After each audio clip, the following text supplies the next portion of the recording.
The skies grew dark as massive void ships hovered above, releasing drop pods that rained down like black precipitation, carrying the warriors of the kin.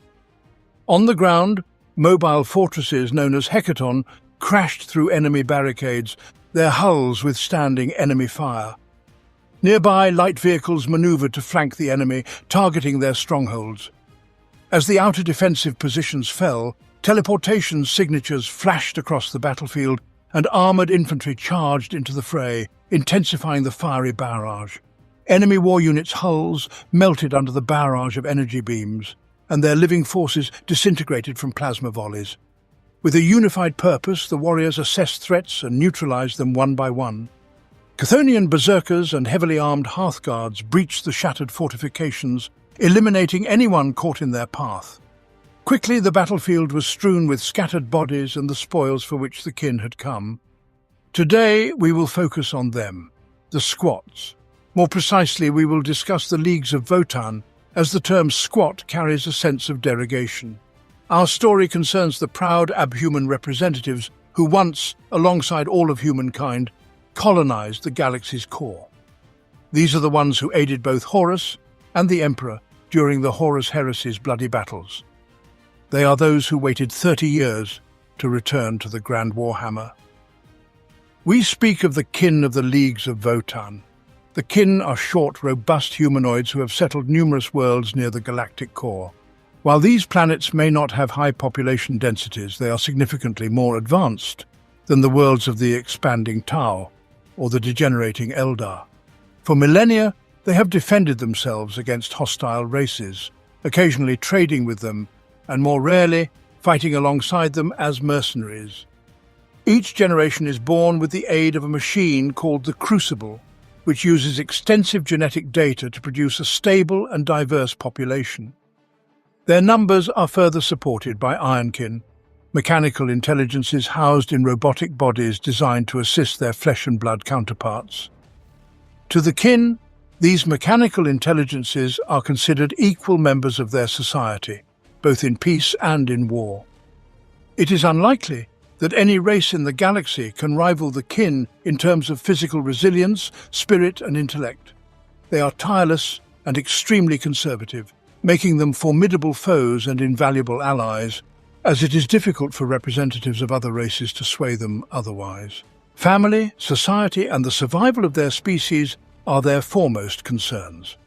Consequently, if a partner's motives conflict with their interests, the agreement will be promptly terminated, and both parties may become implacable enemies. As descendants of void mining fleets, the kin's code of honor reflects the duties of diligent miners. For instance, they meticulously oversee the timely replacement of filters, ensure that minor faults are not overlooked, and check that water tanks do not leak, as such oversights could have disastrous consequences during void travel. It is crucial not to neglect the valuable resources hidden within asteroids and other celestial bodies. Ignoring these resources would leave the crew without essential materials needed for equipment repairs or ship refueling. Laziness and wastefulness are considered severe transgressions, as they can lead to the destruction of the entire crew. Their harsh experiences have cultivated a true culture of frugality, providing them with strength and unity. Nonetheless, this lifestyle has earned them a reputation among other galactic inhabitants as grumpy and selfish hoarders. Almost all kin, aside from a few outcasts, belong to their lineage. These lineages vary in size, ranging from a few dozen to several thousand or even millions of kin. Every individual born in the Crucible is bound by strong familial bonds that surpass loyalty to any banner or ideology. During intervals between their space voyages, they train within their lineage's domains, where the term domains carries significant meaning. This term can refer to various structures, systems, and locations. Domains may include a mix of fortifications, industrial complexes, mines, or even cities. The largest can cover extensive areas of a planet's surface and extend deep below its crust. They might also be well-equipped space stations, defense networks in asteroid belts, wandering flotillas of collectors, installations near black holes or other complex technological constructs. However, the leagues are even more formidable, consisting of numerous lineages. Each league boasts its own colors, emblems, and developed trade and military industries, with some having existed for millennia. Notable leagues include the Great Thurian League, the Ymir Conglomerate, and the Regulators of Urani-Surta. Essentially, each league functions as a powerful military bloc. While some have declined over time, others like the Cronus Hegemony or the Seran-Tok mercantile leagues are still young and thriving. At the heart of each league is a venerable thinking machine from the dark age of technology, known as the Votann, or Ancestor Core. The kin believed that the Votanns were sent into the void to aid and share wisdom with the early settlers of the mythic era. Data nodes within the lineage's domain serve as temples through which this wisdom flows. Though these machines have aged and their processing has slowed, they remain highly revered, serving as vast repositories of knowledge and as conduits to communicate with their ancestors. In kin society, those who can converse with the Votanns are highly esteemed and are referred to as Grimnirs or living ancestors. It is likely that the ancestor cores contain records of the kin's entire history from its earliest days. However, if such records exist, they are probably buried beyond hope of retrieval. As a result, even the meticulous and pragmatic kin are compelled to accept that their ancient history is gradually becoming mythologized. In legends, the Votanns are depicted as primordial progenitors, envisioned as a golden or stone-like intellect. In some myths, the Votanns are not a singular entity but are represented as multiple figures, often shown as a group of radiant golden beings or a circle of stone-carved faces. Other myths describe the Votanns as the creators of the first crucibles, who then elevated the kin before wandering into the void, where they were eventually consumed by fire and flesh. Some stories portray the Votanns as the eldest and wisest of the early ancestors, enigmatic beings that manifest in various forms. The kin recognize that their myths are filled with contradictions and allegories, lacking a concrete factual basis, but they are not particularly troubled by this. Rooted in tradition and realism, the kin are less inclined to seek solace in faith compared to representatives of the Imperium. They do not fear the unknown, but accept reality as they perceive it. Questions about their ancient past that remain unanswered are often set aside unless they become pertinent to their current situation. Many Grimnirs continue to engage with the ancestor cores, hoping to ask the right questions and uncover aspects of their ancient history, though their motivations are more driven by curiosity and the pursuit of knowledge rather than existential need. Despite this, certain elements of lost history are regarded as undeniable truths, known as the first truths. One such truth is that their earliest ancestors departed from their home world thousands of years ago, and that the kin were cloned from the outset, with crucibles accompanying them from the beginning. Another first truth is that the ancestors of the kin began as miners, prospectors, and scavengers, tasked with extracting the riches of distant stars. The reasons for their departure from humanity's domain remain unclear, though it seems the choice of habitat was intentional. This period also marks the last references to the first ancestors and the ancestor cores, with the first mentions of them as Votanns. It is believed that the Votanns tempered the kin both physically and spiritually, possibly in response to a perceived threat or to prepare them for a harsh new home at the galactic core.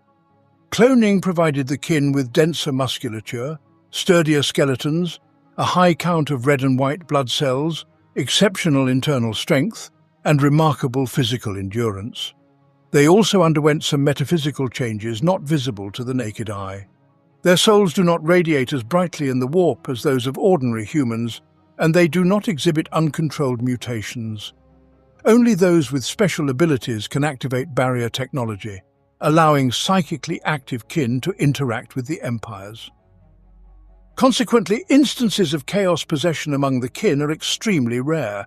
Some races speculate that the kin's conservatism and stubbornness stem from their cloning practices. It's believed that during the cloning process, gene forges use a set of gene mutations and phenotypic traits from the overall gene pool as a foundation. Essentially, each kin is cloned from a specific template known as a clone scheme. Even kin with psychically active genes are not psychers in the traditional sense. Their souls emit a slightly brighter glow compared to other kin, akin to a lantern with its shutters slightly open. This subtle difference is crucial for interacting with barrier technology.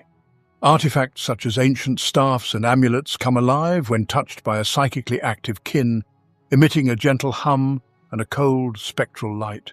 Those kin who can manipulate warp flows through protective devices are known as embryars. They can produce effects similar to those of true psychers from other races, but only through careful use of barrier technologies. Cloning templates also grant them the ability to see in infrared and other energy spectrums, enhancing their resistance to extreme temperatures, gravitational shifts, and radiation. Some kin display unusual eye or skin coloration, uneven subcutaneous layers, distinctive chemical odors, and other traits that the Imperium of Man might view negatively.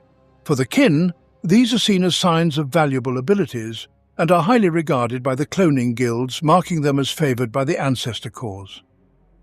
The ancestor cores are revered by the kin in a manner similar to the way gods are worshipped by more spiritual races. They serve as oracles, embodiments of ancestors and partially sentient hyper-intellects, making them objects of profound veneration. No league would ever risk harming a Votann, and any kin would willingly sacrifice their life to protect the ancestor core. Custom dictates that the kin never discuss their sanctum with outsiders. While they may mention the name Votann, they never disclose its significance or deeper meaning. The relationship between the kin and the Votann is exclusive, with no place for outsiders. Part of this secrecy arises from the fear that a superstitious outsider might misinterpret the ancestor core as a deity or demon. The Adeptus Mechanicus in particular would quickly condemn any such misconceptions. In truth, the Votann might best be described as a machine intelligence so intricate and powerful that it borders on the supernatural. Its self-organizing databases and quantum information storage contain a wealth of knowledge essential for thriving in the depths of space. This includes weapon specifications, standard template constructs, scientific and philosophical knowledge, genealogical data, military theory, and survival strategies. Just a fraction of the vast knowledge held within the Votann's machine consciousness. The ancestor core's consciousnesses emit such intense illumination that the kin's traveling ships use them as localized beacons within the warp. This intense brightness is one reason the leagues of Votann avoid discussing the Votann with outsiders. Over the millennia, accessing the wisdom of the ancestor cores has become increasingly challenging. It seems improbable that their creators anticipated the need for these machines to operate independently for such a prolonged period. The Votann may have been unprepared for the intellectual and moral challenges or galactic realities they have encountered. As more information was diligently accumulated, the ancestor cores became overloaded. Consequently, queries to the Votann now require them to evolve their subroutines through self-regulation, seeking additional information and mechanical enhancements. Frequent interaction with the kin's living minds has led some Votann to develop peculiar behavioral traits, resembling rudimentary personalities. Responses to inquiries may take centuries and sometimes come in the form of questions. Information that isn't regularly accessed can disappear into the depths of their mental architecture, along with crucial facts and details. Over time, the Votann have become increasingly ancient, capricious, and burdensome for their devotees. Ironically, the kin's cultural practices may have contributed to the decline of the ancestor cores. The Votann have long managed genomic data, including the brain data of numerous generations of deceased relatives and Ironkin, even as the kin's population grew exponentially. This practice was once part of a routine where the bodies of the deceased were recycled for nutrients and raw materials. In later millennia, this practice evolved into a religious ritual, resulting in an accumulation of brain data that overwhelmed even the highly advanced Votann cores. The kin aspire to reunite with their ancestors after death, offering their bodies and minds to the Votann with the hope that their experiences will enrich the machine's intelligence and benefit future generations. This expectation places significant pressure on individual kin, motivating them to uphold their ancestors' ideals, explore uncharted regions of space, and engage in galactic battles. This drive is the primary motivation behind the Oathbands, units that act as mercenaries in the wars of other spacefaring races. Through these engagements, they gather valuable information about potentially hostile forces and rich resource deposits. Upon returning to their people, they are more seasoned and knowledgeable. The tradition of returning to the ancestors also provides the kin with their most effective means of punishing societal transgressors. Murder, extreme waste, and blatant failure are met with a single severe punishment. The individual found guilty is exiled, a fate from which very few ever return. Simultaneously, their name is reported to the Votann so that the ancestors are aware of the transgressor's failure and can prevent them from joining another kindred or league. For the kin, the true horror of this punishment is not death or solitude, but the fact that they will never be allowed to join their ancestors. Consequently, their entire life and experiences are rendered meaningless. The kin believe that such a fate is worse than death itself, and the prospect of exile instills a profound fear that surpasses any dread of physical punishment or eternal damnation. The threat of exile serves as a more effective deterrent than any corporal punishment. The spiritual guides of the kin are the psychically active clone schemes known as Grimnirs. These Grimnirs have made significant strides in communicating with the Votann, being responsible for seeking wisdom from the ancestors and interpreting their responses. They perform their duties within hidden technological structures called temples. Each holding has its own temple, a serene space filled with timeless devices and contemplation, centered around a complex mechanism that functions both as an altar and an interface. Originally, these sites were merely nodes through which the Votann's wisdom was transmitted swiftly between void ships. They continue to serve this practical purpose, but have also gained spiritual importance. In kin culture, temples have become sacred spaces where the kin revere their ancestors and feel the profound presence of the Votann.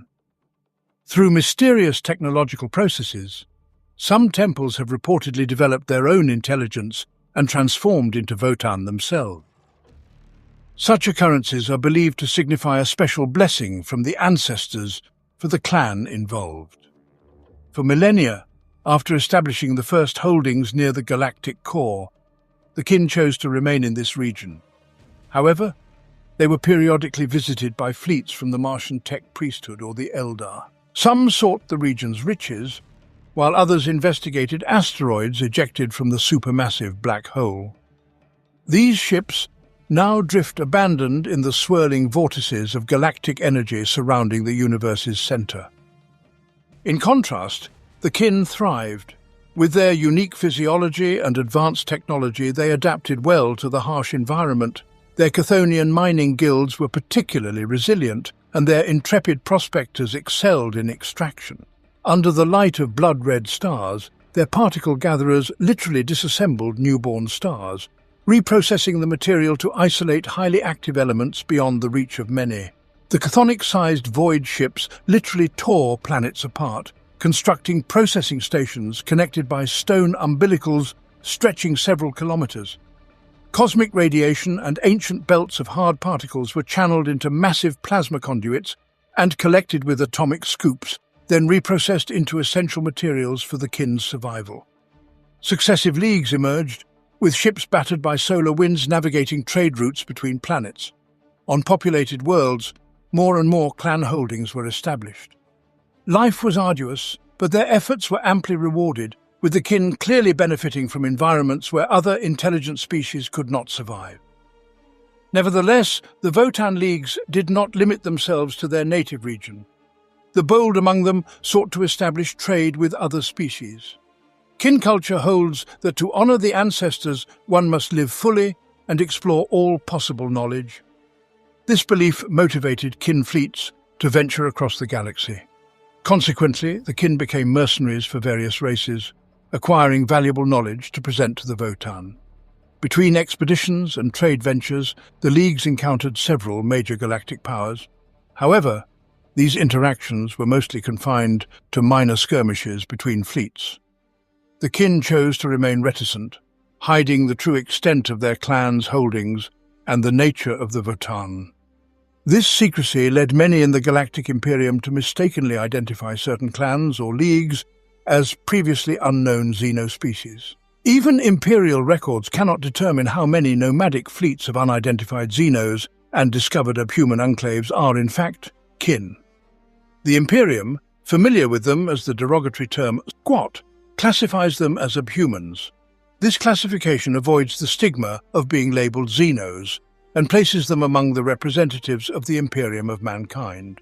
The Tau have erroneously referred to them as demiurge, while the Eldar have called them ancients Heliosi, and other xeno races have named them Nostari, Grom, or Kreg.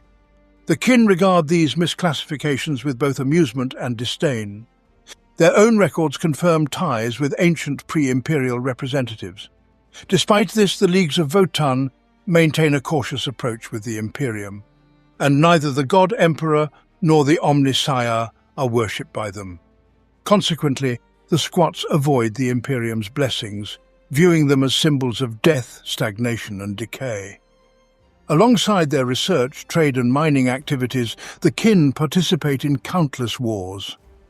A significant portion of their campaigns is directed against orcs, their most despised foes. The resilient, crude, green-skinned civilizations thrive in the galaxy's core, alongside the leagues of Votann. Their destructive nature stands in stark opposition to the values of the kin. Although the squats are repelled by the adherents of the dark gods, they often lack the time to fully eradicate them from their territories. Recent developments, notably the rise of numerous Chaos space wanderers, have compelled the kin to re-evaluate the threat posed by the forces of the dark gods. Their disdain extends to the Necrons, with whom they have clashed when excavations disturb tombs or when ancient dynasties return to reclaim lost territories. The Tyranids, referred to as the curse across all leagues of Votann, are approached with a mix of wary respect, as they are seen as particularly cunning and dangerous adversaries. This respect does not prevent the kin from actively pursuing Tyranid splinter fleets and attacking isolated hive ships to collect valuable bioresources. The kin have the capability to reprocess even these hazardous materials effectively. Relations with the Imperium are fluctuating. The leagues find themselves at odds with inquisitors and intolerant Astartes who label them as xenos and call for their extermination. Conversely, the Martian tech priesthood is regarded by the kin as superstitious tech shamans whose ignorance and greed make them a threat that should be eliminated if possible. Occasional trade with the Tau does occur, though conflicts also arise due to the kin's aversion to the ethereals and the provocative actions of the Tau Empire along the galactic fringes. The kin's deeply conservative society imbues even common idioms with sacred significance. For instance, the battle cry, "The Ancestors Watch," reflects the belief that past generations judge the actions of the living, urging kinfolk to honor their ancestors. This saying also serves as a reminder that ancestors live on in each new generation, ensuring that one is never truly alone. The phrase, "The void flows in our veins," symbolizes their long-standing prowess in space travel, highlighting their superiority in this field. Their spacecraft are notably large and feature a stark utilitarian design. Even their smaller vessels, such as the barge-class Bastion or Citadel, match the armor, shielding, and firepower of cruisers from other races. In real space, they utilize electromagnetic scoops to power hydrogen ramjet engines that are embedded in the hull. For warp travel, kin vessels rely on advanced warp engines and Geller fields, which are more reliable than human technology. Each ship is commanded by a Void Master, an experienced captain with augmented physiology and extensive skills. Every vessel also includes Ironkin wayfinders, whose enhanced logic cores help navigate through the chaotic warp and avoid psychic entities. Kin ships execute brief, planned warp jumps and can even board drifting warp void ships to collect resources. These short jumps typically take more time than a single major transition would for Imperial ships. The kinfolk meticulously manage each jump and consistently reach their intended destinations. They do not depend on the Astronomican's light and avoid unnecessary risks. Instead, Their infantry commanders are held accountable for any potential dangers. Squat warlords possess a distinctive skill known as the Eye of Ancestors. This talent enables them to assess enemy positions with a keen eye, identifying the most critical threats. By evaluating the weakest points in enemy defenses, they can determine the necessary resources to ensure an effective balance between success and cost. Highly pragmatic by nature, squats are known to withdraw from a battle if victory would come at too high a price, or if the rewards are not deemed worthwhile. This does not imply they are poor fighters. Kinfolk soldiers are characterized by their boisterous battle cries, marching songs, and dark humor. They view retreat not as cowardice or dishonor, but as a sensible choice, understanding that the notion of victory at all costs is reserved for the foolish. Nonetheless, there are enemies whose actions deeply provoke and offend the leagues of Votann, committing egregious acts that remind the kinfolk of their presence time and again. When facing such foes, the squats often abandon their usual pragmatism, willing to sacrifice hundreds of kin just to confront these irritants. During these times, the leagues form vengeful alliances, pledging to fight together until the enemy is completely eradicated or they themselves are destroyed. This behavior might seem peculiar to outsiders, but avenging offenses is a deeply ingrained aspect of kin culture, as natural to them as breathing. In their view, ancestors would harshly judge anyone who allows such sworn enemies to exist. The kin's blood ties persist, whether they are in their domains or traveling through the stars, creating a profound understanding among them that transcends words. This unity of thought and action strongly connects their armies, which might appear to outsiders as a form of basic telepathy. Kinfolk names vary. Some are named after ancestors like Skalfi's kindred, Narun's kin, or Vaikat's kin. Others reflect features of their domain, such as the kin of Dark Echo, Thousand Stars, or Iron Canyon.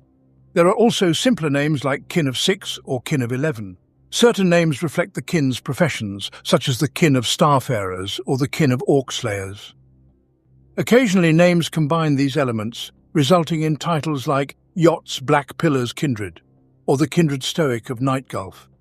The culture of each kin revolves around 4 core principles, with the first being the hearth, symbolizing the fire at the center of their domain, a reminder of the time when all kin traveled through space aboard massive ships without a homeworld.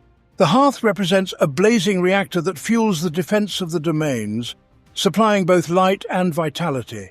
It is said that the fire of the hearth burns within every squat and will only be extinguished if their complete annihilation occurs. The second pillar is the forge, where the kin create weapons, equipment, tools, vehicles, and technologies. The forge can range from a modest industrial workshop buried deep within a planet to an extensive manufacturum ship, an industrial asteroid, or a powerful station's grav platform. The third pillar is the temple, where the living ancestors maintain a presence. This temple is a center of concentrated wisdom, as it is here that Grimnirs engage with the ancestral cores. The final pillar is the crucible, which preserves the kin's legacy through cloning technologies and is safeguarded by the sworn orders of Embirs. Governance within each kin is conducted from a grand spherical chamber known as the Spacaronda.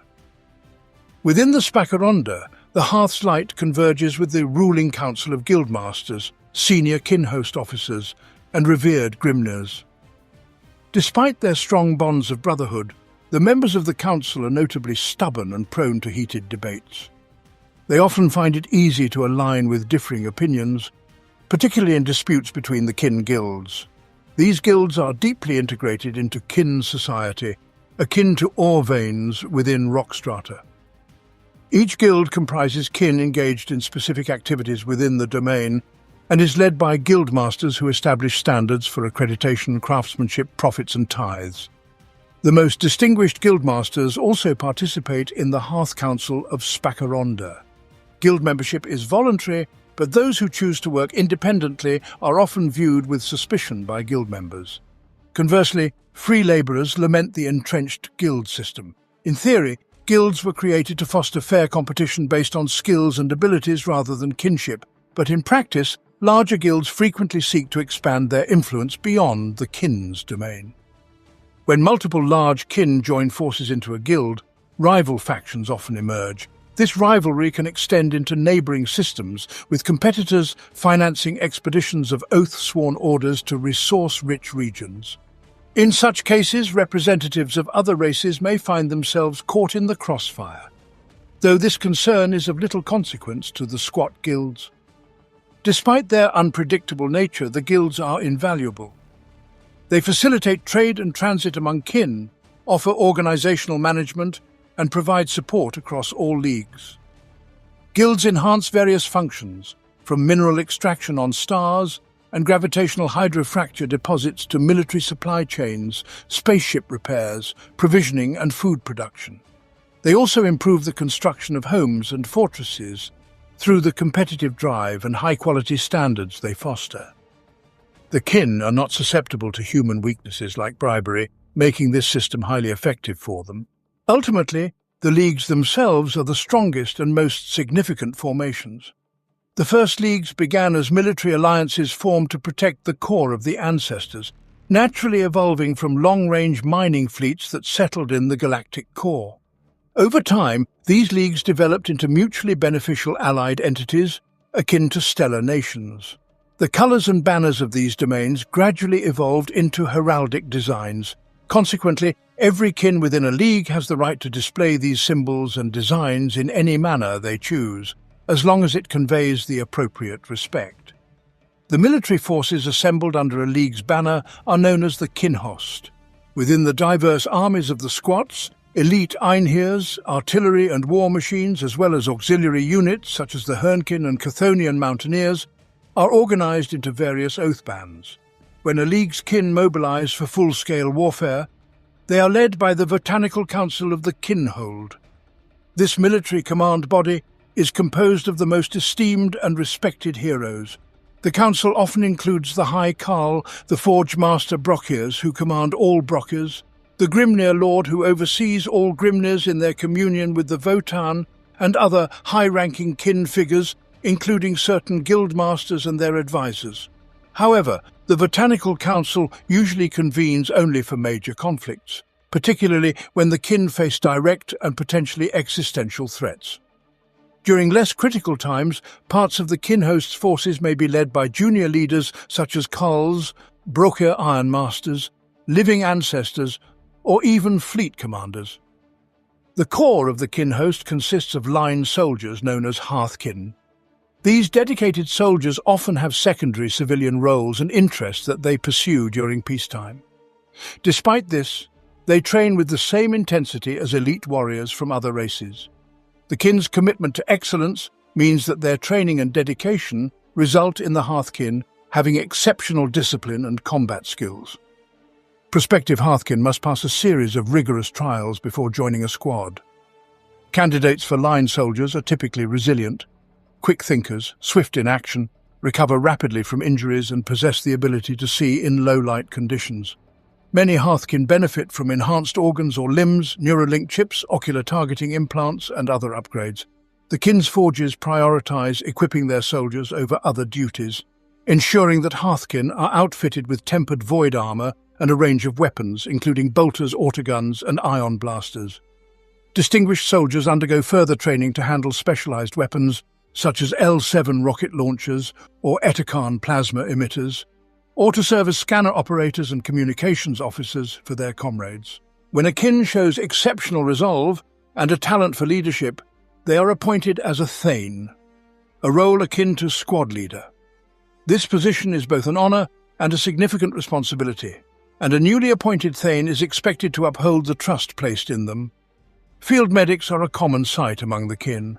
They receive specialized training in first aid and are also instructed in engineering to support damaged Ironkin. Ironkin are advanced machines with sophisticated intelligence that allows them to emulate kin social behaviors so effectively that they are fully integrated into the League's society. Each Ironkin consists of a cortical stack and a unique mechanical body. The cortical stack includes microfield generators that make it nearly impervious to damage.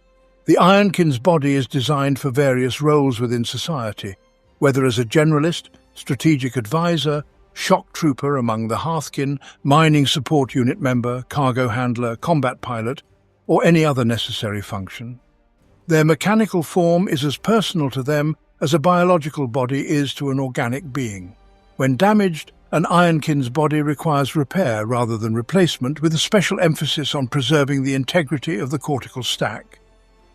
If the damage to their body is too severe and recovery is unfeasible, the Ironkin will enter a dormant state and send a distress signal to the nearest leagues of the Votann.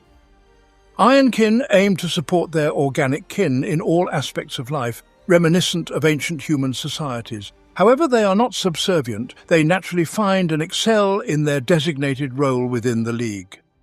Ironkin can only replicate the emotions and motivations of their biological kin. It is rare for an Ironkin to have genuine personal ambitions or to seek leadership roles.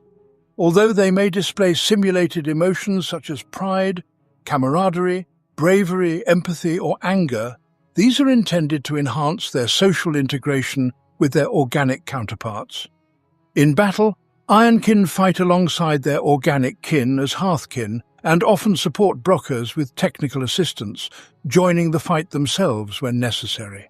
Even Broker engineers are capable of holding their own, but Brocker Thunderkin, a combat engineer infantry unit, provide heavy fire support and anti-tank protection. When a Brocker engineer dons a powerful exoframe, they become a Thunderkin, equipped with heavy weaponry instead of repair tools, adapting from void suits used for servicing void ships. While not as durable as the exo-armor worn by the Einherjar, Thunderkin exosuits still provide robust protection against heavy enemy fire. Despite their limitations, Thunderkin are formidable, as their suits enable them to handle the heaviest portable weapons the leagues of Votann produce. These weapons include Votann bolt cannons, which fire explosive bolts capable of obliterating enemy hordes, graviton blast weapons, and energy converters that can penetrate heavy infantry with high-energy beams. Brocker units utilize these arms to combat enemy armored vehicles. Kin with combat expertise may join the Einherjar ranks or rise to the position of Carl, with each path being independent of the other. A Carl generally serves as a military leader or general, whereas the Einherjar act as elite shock troops or boarding specialists. The most accomplished and formidable Carls may be promoted to High Carl, granting them a position on the council. These seasoned warriors have participated in numerous conflicts and have a comprehensive understanding of the galaxy's battles. They can quickly evaluate battlefield scenarios and, using their extensive experience, effectively prioritize targets. Achieving the rank of High Carl is both a significant honor and a great responsibility. High Carls function as the ultimate warlords, directing subordinate Carls and making final decisions on strategic matters. To attain this role, a candidate must not only be an exceptional warrior and battlefield leader, but also exhibit strategic acumen suitable for planetary or even systemic warfare, and demonstrate ruthless efficiency in tactical calculations. Among the kin, it is believed that while a High Carl may lack compassion, they are expected to display sound judgment and confidence. Conversely, those who remain in the Einherjar path are destined to become elite warriors. The defining feature of the Einherjar is their exo-armor, massive servo-assisted battlesuits made of power plates. This armor can repel anti-tank fire and significantly enhances the wearer's combat effectiveness. The exo-armor is outfitted with a variety of weapon systems, such as Itakan plasma guns, Volkite disintegrators, seismic weapons, plasma blades, and high-powered mass accelerators, which turn Einherjar champions into formidable living battering rams. While the Einherjar are renowned for their combat prowess, the Ironkin excel as explorers of distant stars. Their resilient footsteps have left marks on the ancient dust of countless lost moons. The Ironkin embark on long-term expeditions. Venturing into the unknown reaches beyond the farthest trade routes, or uncovering the mysteries of worlds long considered lost or forbidden. Unlike in many galactic cultures, where such roles might be associated with outcasts or rebels, the Ironkin are esteemed among the leagues of Votann. Being part of the Ironkin is a prestigious honor within the kin society. These indefatigable explorers provide invaluable service to the Votann by encountering extraordinary phenomena. uncovering dark galactic secrets and enduring numerous adventures. Their experiences contribute a vast amount of new knowledge to the ancient core. The Leagues of Votann benefit greatly from the Ironkin's efforts, as they are able to provide early warnings of impending dangers, identify potential trade partners, map void navigation routes, explore new settlement opportunities, and locate valuable resources for future use. However, spending extended periods away from home is fraught with difficulties. The Ironkin face the constant risk of falling victim to misfortune, potentially never returning or being lost to history and never reuniting with their ancestors. The willingness of these brave scouts to undertake such risks highlights their character and the kin's survival instinct. The Ironkin take great pride in enduring these harsh trials and form unique bonds of camaraderie that only arise among pioneering groups. The Leagues ensure their Ironkin are equipped to the highest standards, ready to face various threats. Guild branches provide them with cutting-edge reconnaissance ships, hermetically sealed suits, a vast array of weapons, field generators, survival equipment, and panspectral scanners. These scanners are invaluable for both reconnaissance and combat. They can detect a broad spectrum of energy signals, allowing the Ironkin to rarely be caught off guard, even by the most elusive or powerful enemies. The same systems also help in locating hidden mineral deposits which the Ironkin mark with radio beacons and transmit data through satellite networks and relays to the League's command. The Chthonian guilds then take over. If the Ironkin exemplify the race's survival drive, the Chthonian mining guilds represent their militarism and resourcefulness. Fearless in their pursuit, protection, and extraction of resources, the Chthonians face various hazards head-on, including intense gravitational whirlpools, anomalous fields in meteor impact zones, irradiated gas clouds, and plague-stricken planetoids. They are undeterred by the challenges of treacherous magmatic caves, icy ocean depths, hypersonic shard storms, or drifting space objects. Many guild surveyors see natural resources merely as valuable ores locked within rock, awaiting extraction. Whether it's a drifting ship in the warp, laden with minerals, a drilling installation, or an entire planetoid with mining infrastructure. The Chthonians prefer trade as their first option, as war is considered wasteful. If negotiations fail, the Chthonian guilds view violent acquisition as the next logical course of action. Not every miner aligns with the Chthonian guild. Throughout the League's territory, numerous independent asteroid mines and resource collection facilities operate without guild affiliation. However, many prospectors choose to join the guild for practical reasons.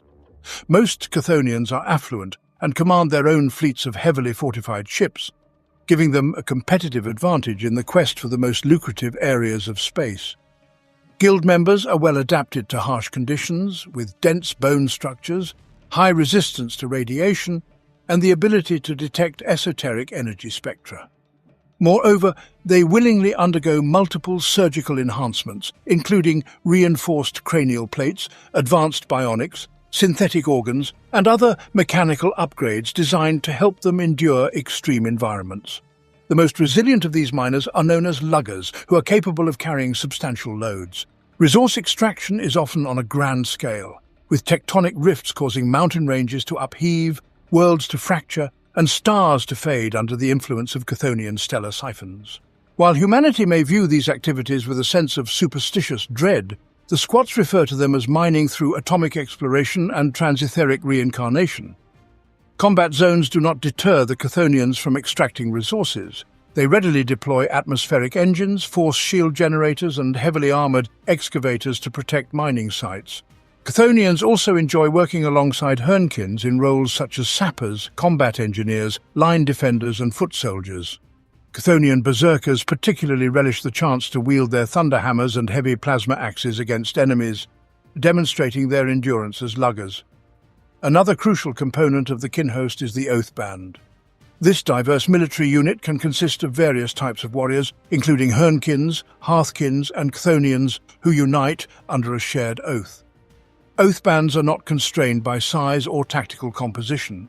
They can range from small groups led by a single commander to vast armies comprising millions of kin, supported by extensive interstellar warfare mechanisms. In urgent situations, oath bands are often formed from whatever available forces the kin have at hand. The only constant is the presence of a supreme commander, though this role is not always filled by a Khal. This flexible and seemingly improvised military structure is uncommon among most other galactic species.